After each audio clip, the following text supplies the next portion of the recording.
Good afternoon, everybody. Good afternoon, Mr. Good Evans. afternoon. Thank you. Welcome to the Teachers Retirement System of the City of New York. Regular board meeting for February 28th, 2019. Thad, would you please call the roll? John Adler. I'm here. Thomas Brown. Here. David Kazansky. Present. Lindsay Oates. Here. Deborah Penny. Here. Susanna Vickers. Here. We have a quorum, John. Thank you, Thad. And let me just note for the record that Ms. Riley is a little bit under the weather today, so Mr. McTeague has agreed to pinch hit. Please, Thad, take us away. So the first item for business is an update on the TRS operations. So we'll turn that over to Ms. Kenmore. Thank you, Thad. Okay. TRS has begun a beneficiary awareness campaign for members. On our website and social media, we are stressing the importance of designating beneficiaries and keeping the designations up to date. We are also directly contacting over 33,000 members who do not have a beneficiary designation on file for one of their TRS's accounts. TRS member education team has kicked off its outreach efforts for 2019. The team just concluded 6 in-house educational programs during the DOE mid-winter recess. On February 9th, the team represented TRS at the annual convention of New York City Elementary School Principals Association. Outreach for March includes events with the Middle School Principals Association, CUNY staff and campuses, Department of Education staff, and the annual UFT Paraprofessional Festival on March 23rd. Approximately 1,500 members elected to increase their TDA contribution rates in advance of the retroactive payment they received on February 15th under the CSA contract. The retroactive payment provides members a rare opportunity to make a large one-time deposit into their TDA account. TRS contacted eligible members by email with the instructions for adjusting their TDA rates before and after the payment. Thank you. Thank you. Number 3. Yeah, please. So the third item on the agenda is the Executive Director's Report. It has been suggested that the next regular meeting of the Teachers Retirement Board be held on the third Thursday of the month, March 21st, 2019. Kindly mark your calendars. The following resolution was laid over at the January 24th, 2019 board meeting and is again presented to the Teachers Retirement Board for consideration. It's a resolution regarding proposed changes in actuarial assumptions and methods. Please skip to the resolve. Thank you, Mr. Kazansky. So resolve that the board accepts the actuary's January 17th, 2019 report and supports the proposed changes in the actuarial assumptions and methods, and be it further resolved that the board adopts those actuarial assumptions requiring board approval, i.e.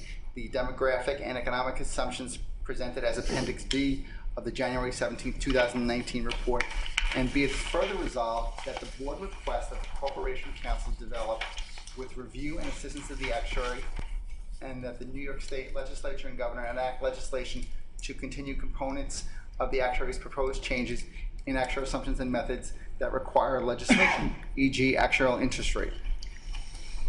Thank you, Thad. So is there a motion to adopt this resolution regarding proposed changes in actuarial assumptions and methods? So moved. Thank you, Mr. Brown. Is there a second? Second. Thank you, Ms. Vickers. Discussion, and point out that the actuary is with us, and as is a representative Corporation Council. If there's any questions on either the actuarial proposal or the piece involving the Corporation Council. No questions? Discussion? Okay, I'll just say for the record that we are supportive of this, these changes. I'll just leave it at that. We're supportive of these changes. Anyone else? Okay. Motion is made and seconded. All in favor of the motion regarding the proposed changes in actuarial assumptions and methods, please say aye. Aye. All opposed, please say nay. Any abstentions? Motion carries. The third item on the Executive Director's report, the following was laid over at the January 24th, 2019 board meeting and is again presented to Teachers Retirement Board for consideration. Proposed changes in options factors. Again, please skip to the resolve. Thank you. Mr. Kazansky. Resolved that in accordance with Section 13-154 of the Administrative Code of the City of New York, the Board of Trustees hereby adopts, for the purposes of computing maximum and optional retirement allowances, the actuarial assumptions recommended by the actuary and used to create the new option factors as presented in the 2019 Option Factors Report, and be it further resolved that the 2019 basis for computing retirement allowances will become effective as of April 1st, 2019 for all retirements from TRS that occur on or after such date and continue in effect until such time that any new mortality tables or interest rate are adopted to replace those presented in the 2019 Option Factor Report. Thank you, Thad. Just to clarify that it's section 13514. Thank you. Of the Administrative Code. So is there a motion to adopt this resolution regarding the proposed changes in option factors? So moved. Thank you, Mr. Kenny. Is there a second? Second. Thank you, Mr. Kazansky. Discussion. Just have one question. Just want to confirm with TRS that the April 1st, 2019 date is not a problem for the system. So it is from a system change. Can you hear? Can you hear me?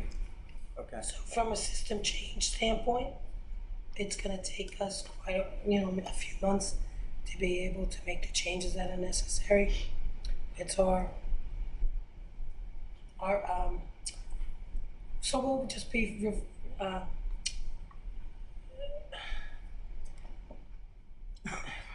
We're aware of the operational challenges, and I would say they're not minimal.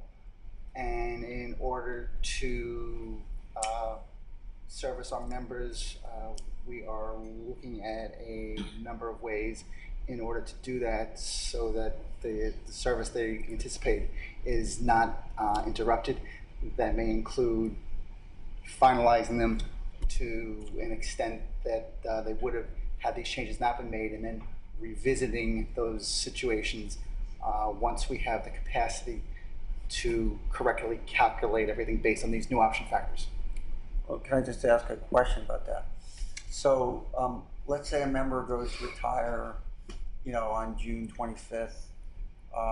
So it's after the April 1st effective date.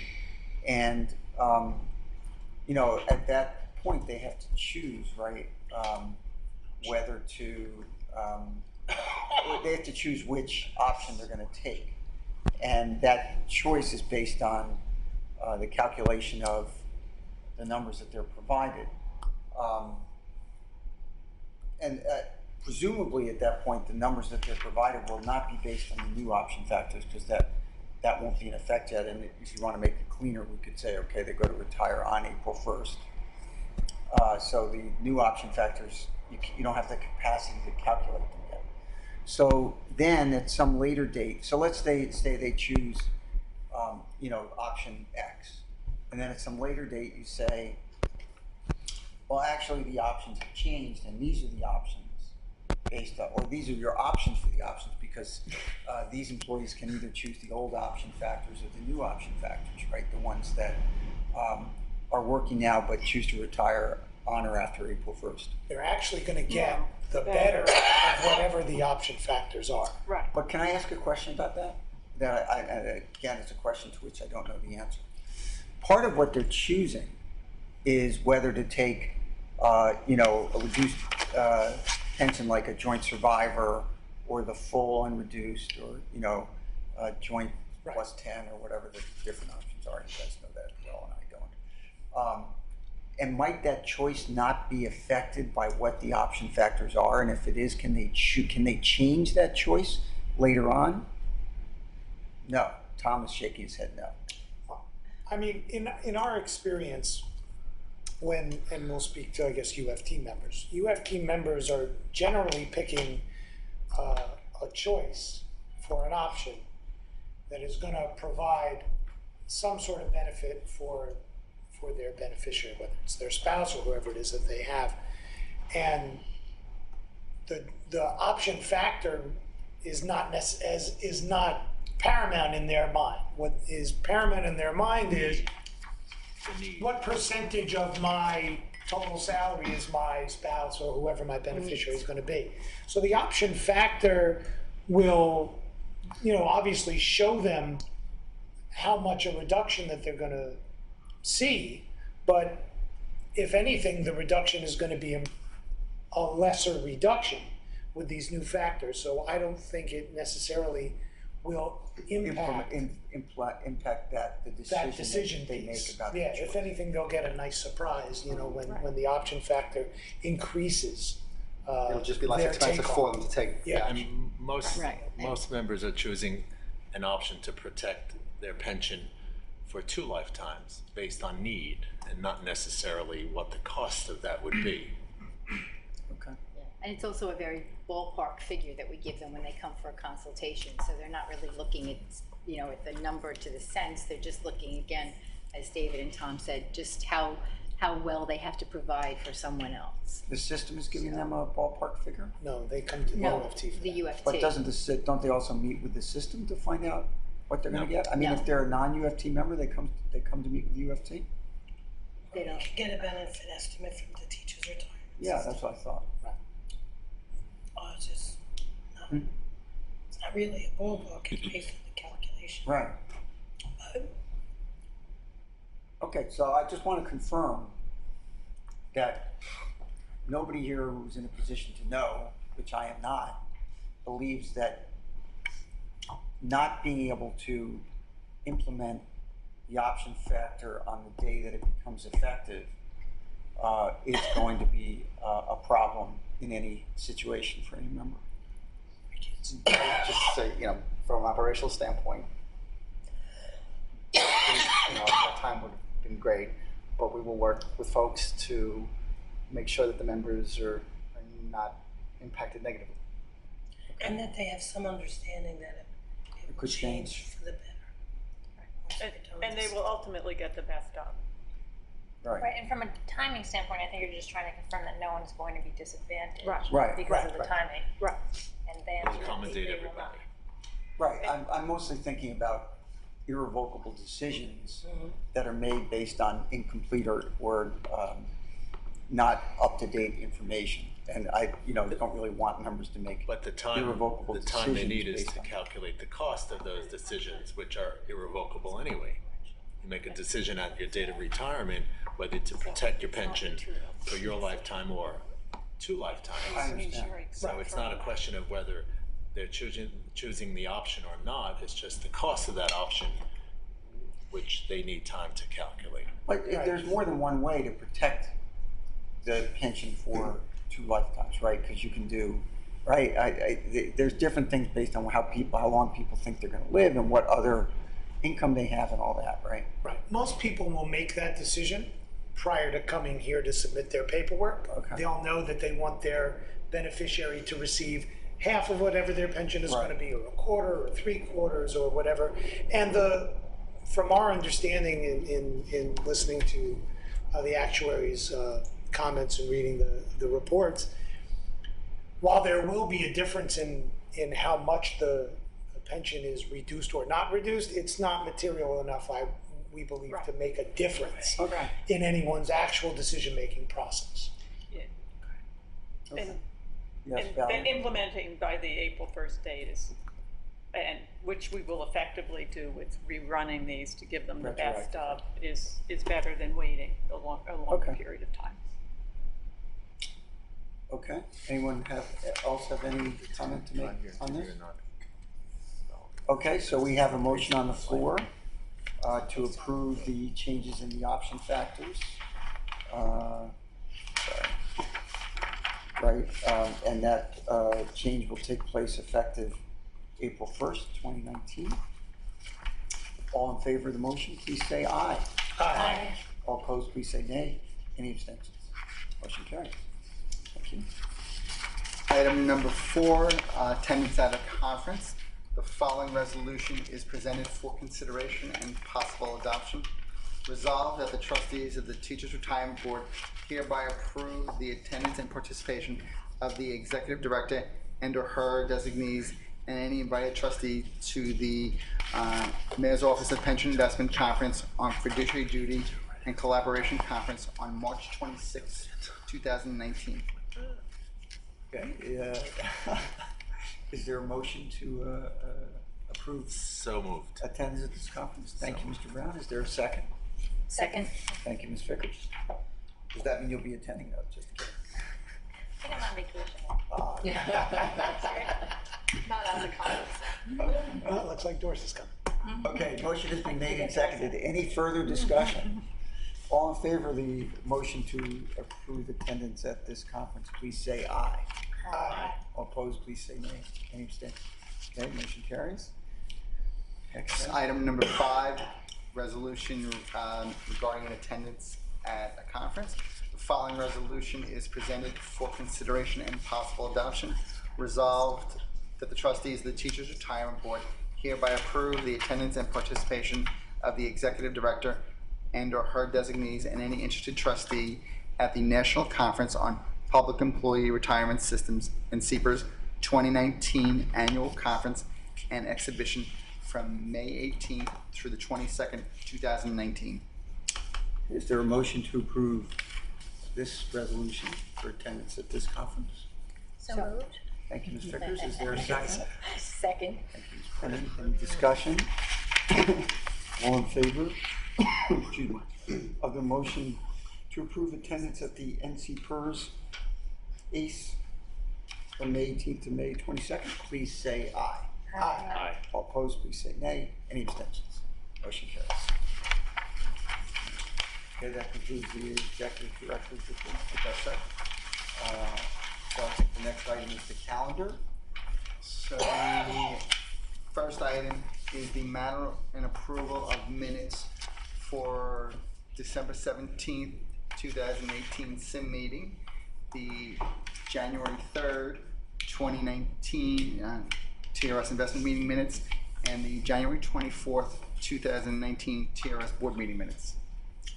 Okay, if we can take them all at once, is there a motion to approve the minutes for these 3 meetings, December 17th SIM, January 3rd, 2019 TRS Investment Meeting, and January 24th TRS Board Meeting? A motion? So moved. Thank you, Mr. Kazansky. Is there a second? Second. Thank you, Mr. Brown. Any discussion? All in favor of the motion to approve the minutes for these 3 meetings, please say aye. Aye. All opposed, please say nay. Any abstentions? Okay, motion carries. Have the reading of the calendar. Please waive the reading of the calendar. Thank you, sir. Okay, so do we have a motion to approve the calendar items for February 28th, 2019? So moved. Thank you, Ms. Penny. Is there a second? Second. Thank you, Ms. Vickers. Any discussion? All in favor of the motion to approve the calendar items for February 28th, 2019, please say aye. Aye. All opposed, please say nay. Any abstentions? Motion carries. Item number 5, John, is other business. Any other business before the board this month? Okay. And then we have questions and comments from the public. Any questions or comments from the public? No? No questions? Not today, Mr. Public. Okay. Thank you. All right, I believe that concludes our business for today. Is there a motion to adjourn? So moved. Ms. Vickers, is there a second? Second. Thank you, Mr. Brown. Any discussion? All in favor of the motion to adjourn, please say aye. Aye. All opposed, please say nay. Any abstentions? Motion carries. Meeting is adjourned.